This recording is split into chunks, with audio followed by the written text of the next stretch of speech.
Welcome to footballgameplan.com, where football makes sense. I'm Emery Hunt, the czar of the playbook, bring you our 2013 college football preview show. And today we're going to break down the SEC. We're going to take a look at this conference top to bottom. But first, let's start on the recruiting trail to see how well these teams recruited this past offseason. It's hard to argue against the fact that Ole Miss had the best recruiting class in the SEC this offseason. You look at their recruits, a lot of them were on the offensive side of the football, and they came away with some guys that can have an impact day one. You look at Laquan Treadwell, outstanding wide receiver, 6'3", 198. You also look at offensive lineman Laramie Tunzel, the best tackle prospect in the country, signed with Ole Miss. But the jewel of this recruiting class came on the defensive side of the football, getting the #1 overall prospect in the country, Robert Kimdiche out of Loganville, Georgia, 6'5", 270-pound defensive end that can start from day one for that Ole Miss Rebels defense and play with his brother, Denzel Kimdiche, who's an outstanding linebacker for the Rebels. I'm a big fan of linebacker Reuben Foster, who signed with Alabama, 6'1", 244 pounds. Your classic run stuffer, a guy when he hits you, you instantly stop moving. Alex Collins was an excellent signing for the Razorbacks. Here's a guy that gets better and stronger with each and every carry, so he can definitely carry the load in the SEC. The Auburn Tigers signed themselves a fine defensive tackle prospect in Montravius Adams, 6'3", 315 pounds. Here's a guy that has the initial quickness and burst off the snap, and once he gets coached up on technique, he's going to be a monster. The Florida Gators signed the best pure cornerback prospect I've seen in the last 6 years. Here's a guy, Bernard Hargreaves, 5'11", 185, could start day one for Florida in that secondary. JUCO transfer Trey Matthews is going to come in and start right away at safety for the Georgia Bulldogs, but they need a lot of help. They lose Bakari Rambo, they lose Sanders Cummings, and here's a guy that's a very good athlete and also is aggressive at the line of scrimmage. Another JUCO transfer that can have an immediate impact for a team. You look at Kentucky's defensive lineman Zadarius Smith, 6'6", 257 pounds, coming from an outstanding JUCO program at East Mississippi Community College. LSU was able to sign Ethan Posick, offensive lineman, 6'7", 285 pounds, a guy that can play guard, he can play tackle, but the Tigers will play him at center. Running back Chase Abington reminds me a lot of Chris Brown that played for the Colorado Buffaloes, a tall runner, but a guy that definitely has the acceleration to take it the distance. The Mississippi State Bulldogs continue to add talent and athleticism along that defensive line, and getting a guy in Chris Jones, 6'5", 250, gives them some unique options up front. Linebacker Lorenz Bryant also played some tailback in high school and was very good at it, so you know the athleticism is there to make the transition to a full-time linebacker in the SEC. Tennessee Volunteers continue to find outstanding receiving prospects. You look at Marquez North, 6'4", 215 pounds, a guy that has outstanding run after the catch ability and will remind some of Cordero Patterson. Ricky Seals Jones out of Sealy, Texas is a tremendous athlete. Here's a guy that played on the basketball team. He played quarterback, wide receiver, also played safety, but he's going to play wide receiver for the Aggies. He's going to be an outstanding red zone target at 6'5", 225 pounds. Vanderbilt is starting to get themselves some excellent recruits. You look at Zach Cunningham, a linebacker, 6'4", 205 pounds. You give him a full year and offseason in that college weight room program. This is a guy that's going to be a terror for years to come. Even if you take out Heisman Trophy winner Johnny Manziel, this is still a very good group of quarterbacks for Texas A&M. You look at what they have behind Manziel. Matt Davis and Matt Joko are pretty good football players, and the Aggies signed two of the top quarterback prospects in the country in Kenny Hill and Cole Stewart. The combination of Keith Marshall and Todd Gurley combined for over 2,000 yards rushing. Gurley has that power while Marshall is a complete package and is a legit breakaway threat. Tie here with both Alabama and LSU for the best receiving core. When you look at the Alabama Crimson Tide, you see the explosive Amari Cooper, who has NFL-like game already, and Kevin Norwood, who's a very good route runner. And LSU has Odell Beckham, who reminds me a lot of Victor Cruz because of what he can do in the slot as well as on the edge. And he's also a very good returner. And Jarvis Landry quietly has the best set of hands in the SEC. So in my opinion, these are two outstanding groups of receivers. I have to give the nod to the Tennessee Volunteers for having the best offensive line. They're talented and they're huge up front. When you look at the Volunteers, you see two big bookends in Jawan James and NFL prospect Antonio Richardson. On the inside, James Stone is a fine center. The Vols will be able to move people up front once again this season. The reigning SEC Defensive Player of the Year and first-team All-American Jadeveon Clowney is the headliner, and rightfully so because of his tremendous talent, but the reason he's allowed to have the freedom to dominate is because of what the Gamecocks have on the interior. Defensive tackle Kelsey Quarles should also push for all SEC honors. The Crimson Tide linebacking core led by C.J. Mosley are big, they're tough, and they're athletic. You can't ask for 4 better linebackers in college football. They may be the best quartet in the country, and they also add another outstanding freshman in Reuben Foster. Marcus Robinson, LaChase Purifoy, and Brian Poole are excellent cornerbacks. Now you toss in the #1 defensive back in the nation in Vernon Hargraves, as well as free safety Jalen Watkins, who's making plays in the deep middle, and you have to give the Florida Gators a nod for the best secondary in the SEC. Mississippi State has the best special teams unit in the SEC. The Bulldogs have a solid kicking game with both kicker Devon Bell and punter Baker Sweetenberg, but what makes this a dangerous unit is their return game with excellent returners in Ladarius Perkins, who averaged 20 yards a kickoff return last year, and Jamian Lewis, who averaged 25 yards a kickoff return. Wide receiver Dante Moncrief out of Ole Miss gets my vote for the offensive MVP. Here's a guy that put up some sensational numbers last year and was a big playmaker for the Rebels. This is the second year in the system, so that should yield better results. Daniel McCullers out of Tennessee gets my vote for the defensive MVP at 6'8", 360 pounds. This is a player that can play in both the 3-4 and the 4-3, and they're moving to that 4-3 front this year. Look for him to put up some outstanding production for their Volunteers defense. The Rookie of the Year, I can't say enough glowing words for Vernon Hargraves and what he was able to do at the high school level. He should fit right in the SEC and be one of the top playmakers on a defense that looks very strong once again this season. The best pro prospects in the SEC, I'm giving you 2. Jadeveon Clowney, defensive end out of South Carolina. If he can continue to get better and work on the little nuances, this is a guy that could challenge for the #1 overall selection regardless who's picking first. And Jake Matthews is a guy that could have came out last year and been a top 15 pick. He's moving to the more premier left tackle spot, protecting Johnny Manziel. He's still a fine prospect that should go high in the draft. I believe the Florida Gators have the toughest schedule in the SEC this year. You look at their non-conference games. First of all, Toledo is a much better football team than Bowling Green was last year, so they have to be ready for what the Rockets bring to the table. They can really run the football. Then they have to travel to Miami to face a vastly improved Hurricanes ball club. And when you look at the end of the schedule, they always ended with Florida State, who also looks strong once again this season. But when we look inside the conference, traveling to LSU as well as South Carolina are going to be tough. And in November, there's a 3-game stretch where they have to play Georgia, Vanderbilt, as well as South Carolina. That's a very tough slate of games for a team that has some slight question marks on the offensive side of football.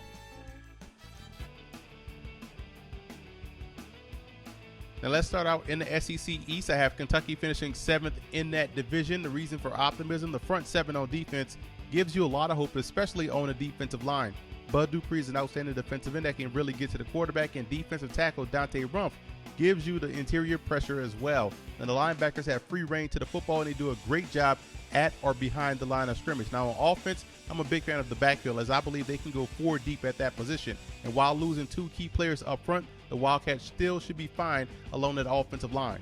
Now the cause for concern, the Wildcats are still unsettled at the quarterback position, and that's something that could rear its ugly head in the middle of the season if one starts to struggle. There's also a lack of threats on the flanks and in the secondary, and this is where new head coach Mark Stoops is expecting a lot of youth to step up and contribute early. While there's some talent in their starting core, the depth right now is concerning, but the good news is that they get Louisville, Bama, and Florida at home. Up, I have the Tennessee Volunteers, and the reason for optimism, the Vols have a pretty darn good offensive line led by left tackle Antonio Richardson, and they have 2 capable running backs in Rajon Neal and Martin Lane. Now I want you to keep an eye on incoming freshman Marquez North, as he could be the next in a long line of talented Vols wide receivers. Defensively, there are some pieces in place in the front 7 for these guys to be successful, especially with defensive tackle Daniel McCullers and linebacker A.J. Johnson. Now, the cause for concern is that Tennessee must replace the production that was vacated by their talented receiving core. The top 4 receivers are gone, as well as the quarterback Tyler Bray, who threw 32 touchdowns last season. So they'll take a step back offensively. And on defense, they struggled mightily last year in a 3-4, and now they're moving back to the 4-3, which will help them in minimizing the responsibilities and therefore should allow them to play better. And that could ultimately help the secondary, which took the brunt of the criticism last season. Now, building confidence is key, and if they can get out September with a 3-2 record, the Vols could flirt with 6 wins, and that would be a huge step in the right direction. Coming in fifth, I have the Missouri Tigers, and a reason for optimism. Head coach Gary Pinkel is an excellent coach and will always have this team competitive. Health and continuity are the reasons why you can be optimistic about the Tigers in 2013. Quarterback James Franklin played injured most of the year, and he's back at 100% and should return back to his 2011 form. A veteran group along the offensive line, and defensively they played a lot of guys last season and returned 6 starters. On that defensive line, I think they'll be fine, so keep an eye on defensive end Coney Ely, as I think he'll put up some big-time numbers. And linebacker Andrew Wilson and cornerback E.J. Gaines are 2 bona fide playmakers in the back 7. The cause for concern, they'll be looking for a bell cow at the running back position after losing their top guy to graduation, and as talented and as athletic as the receivers are, they need these guys to step up and take the next step, especially Dorial Green-Beckham. On defense, outside of Andrew Wilson, there's some questions about the linebacking core, and the same can be said in the secondary outside of E.J. Gaines. But overall, I think the Tigers were a younger team last year. They got baptized in the SEC, but they held their own game in, game out. The schedule sets up nice for the Tigers to get off to an early start. And I think health permitting, they'll take full advantage and get back to a bowl game this season. Next up, I have the Florida Gators, and a reason for optimism. The Gators still have a good foundation for success. They can run the football despite losing Gillislee, and they can play good defense despite losing some key contributors, and they can wear teams down physically. On offense, there's a stable of backs that can carry the load. I know Matt Jones is listed as the starter, but keep an eye on true freshman Calvin Taylor, Fred Taylor's son, who's an excellent running back prospect, and Trey Burton is a guy that you just want on the field because he's a matchup problem for any defense. And defensively, I'm still a big fan of their defensive line, and the fact that they get Ronald Powell back from injury is huge. The Gators also boast an impressive secondary with Purified, Robertson, Watkins, and incoming freshman Vernon Hargraves. Now, the cause for concern will once again be the passing game. Quarterback Jeff Driscoll has to improve over last season's production, and while statistically he did fine, overall there's a lot to be desired. The same can be said for the receiving core as well. I know that's tied to the quarterback position, and on defense there's a wait-and-see approach with the linebacking core because of all of the losses on D. Bostic and Jenkins will hurt the most. They also open up with 2 tough non-conference games in Toledo and Miami, but overall the Gators will still go bowling and be a tough opponent week in, week out because of the way they can control both sides of the line of scrimmage. Next up, I have the Vanderbilt Commodores, and a reason for optimism. James Franklin has done an outstanding job at Vanderbilt, and this team returns 7 starters on offense and 6 starters on a very good defense. And I know they lose Jordan Rogers at quarterback, but in my opinion, former Mountain West Conference Freshman of the Year Austin Carter Samuels is a definite upgrade at that position because of his athleticism and his ability to throw the football accurately. They're very good on the offensive line. They have a legit NFL prospect in Jordan Matthews at wide receiver. Defensively, they're a stingy bunch, and they're very strong in the secondary led by cornerback Andre Hall, who's on the radar of NFL scouts. Now, the cause for concern, losing Zach Stacy does hurt, and they'll plan on using the running back by committee approach, but really they need one of these guys to stand out and be quote-unquote the guy. There's also some losses on the interior of that defensive line, so they won't be as stout as they were last year. They need these juniors to step up and pick up right where last year's defense left off. But overall, I love what James Franklin has brought to the table with this Vanderbilt football team. They're a well-balanced team top to bottom. The depth is now there. That's something that has been lacking from this program. And although I have them finishing third, they are my dark horse candidate to win the SEC East. Coming in second, I have the Georgia Bulldogs, and a reason for optimism. Offensively, the Bulldogs will be a tough matchup for opponents. They return all 5 starters up front and a 2-headed monster in the backfield with Todd Gurley and Keith Marshall, as well as an all-SEC quarterback in Aaron Murray. The receiving core was young last season, and now they're juniors in prep to take the next step. And what's also underrated is the depth they've developed on that side of the football. Defensively, despite losing 2 linebackers to the draft, there's still some talent there with Armarlo Herrera and Jordan Jenkins. And also, head coach Mark Richt always has his team ready to compete and ready to play. Cause for concern defensively is where the Bulldogs have the most question marks. Losing 7 NFL draft picks on one side of the ball will hurt any football team, and the losses are up front and on the back end. There's a lot of youth on the 2 deep defensively, and they also don't have the luxury of easing into the season because they open up with Clemson, South Carolina, and LSU within the first 4 games. Defensively, if they get up to speed quickly, the 2013 season for the Bulldogs could be a special one. Coming in first in the SEC East, I have the South Carolina Gamecocks, and a reason for optimism. Defensively, the Gamecocks will be formidable once again this year. Defensive end Jadeveon Clowney is a headliner, but there's some good talent spread throughout the side of the football. cornerback Victor Hampton looks like a stud, and up front along with Clowney, there's size and quickness to be disruptive. Offensively, I'm a big fan of Connor Shaw. He's mobile and tough, two qualities you either have or you don't, and I love what he brings at that position. Talented sophomore running back Mike Davis will get the bulk of the carries, and there's some talent on the edges with Bruce Ellington, Shaq Rowland, and tight end Rory Anderson. The cause for concern, the Gamecocks are breaking in a new set of linebackers, and they're young, so you're looking at two sophomores and a freshman. Offensively, as much as I like Shaw, he has to take better care of his body and learn to get down. Backup Dylan Thompson is solid, but he isn't the athlete that Shaw is, and the offensive line has to improve. Giving up 39 sacks last year isn't going to cut it this season. And overall, I like the way the schedule sets up for the Gamecocks, and they'll get tested very early in Week 1 versus North Carolina and Week 2 versus Georgia. But I do think they have enough to find themselves in Atlanta in early December. Now let's move over to the SEC West, where I have the Auburn Tigers finishing 7th in the division, and a reason for optimism, they bring back Gus Malzahn, and that's a huge step in the right direction because of the personnel that's already on the roster. It actually fits what they want to do offensively. And I love what they have in the backfield with both Mason and Artis Payne, and there's some talent on D to get things going in the right direction.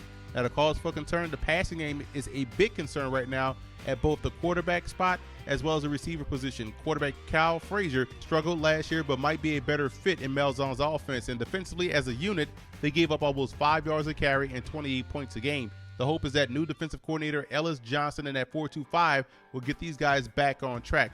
But overall, I do see the Tigers being better offensively this year as opposed to last, but right now I still have them finishing dead last in the SEC West. Coming in 6th place, I have the Arkansas Razorbacks, and the reason for optimism, the Razorbacks will be surprisingly good on both sides of the line of scrimmage, contrary to popular belief. Moving to a more power running game benefits both the offensive line and the defensive line. Center Travis Swanson could push for an All-American honors, while defensive end Chris Smith could find himself on numerous All-SEC teams. New head coach Brett Bielema has already brought in a solid group of recruits, so the future is definitely looking bright for the Razorbacks. Now, the cause for concern, they lost a lot at the skill positions, and they're going to have to find playmakers quickly. Otherwise, it's going to be a long season. The linebacking core will be vital to defensive success because they're extremely young at that position. And the schedule is rough as well, so they're going to have to fight and claw their way in each and every ball game, and that's why I believe the power running game will keep these games close, and they can go either way. So I like what they're building down there in Fayetteville. So I think 2013 will be a reloading year for the Razorbacks, with 2014 being a season where you can see significant progress. Coming in 5th place, I have the Mississippi State Bulldogs, and the reason for optimism, there's a lot to like about the Bulldogs, and it starts with quarterback Tyler Russell, who made significant strides last season, and they can run the football as well with Ladarius Perkins in the backfield. Defensively, they're sound in the front seven, and linebacker Bernardrick McKinney is a stud. Now, the cause for concern is that they're breaking in a host of new wide receivers as well as cornerbacks. They lose Jonathan Banks and Darius Slade. That's two huge losses on defense. And can they compete with the top teams? The back end of last year would have you question that. They lost a lot of games against the top tier opponents, and I do believe they'll go bowling once again this season, but the first game of the year versus Oklahoma State should tell you all you need to know about the Bulldogs. Next up, we have the LSU Tigers, and the reason for optimism, LSU is a very dangerous football team. They're solid at the skill positions. Both the running back and receiver position have game breakers, and despite the loss of Kevin Minter, their linebacking core is stockpiled with youthful talent thanks to their recruiting efforts. Safety Craig Lawson is a phenomenal safety, and Zach Mettenberger should only get better in his second season as a starter. Now, the cause for concern, the defensive line took the biggest hit with graduation and departures to the NFL. The one mainstay is junior defensive tackle Anthony Johnson, and he can't do it alone. The secondary also took a huge hit, and on offense, as talented as they are, the one thing they are not is consistent. They got to play with better consistency in order to be effective for a full season. And they also have a very tough road schedule. They have to travel to Georgia, Alabama, as well as Ole Miss. I do think LSU will be a factor in the SEC West race, but not enough to be one of the top teams in this division.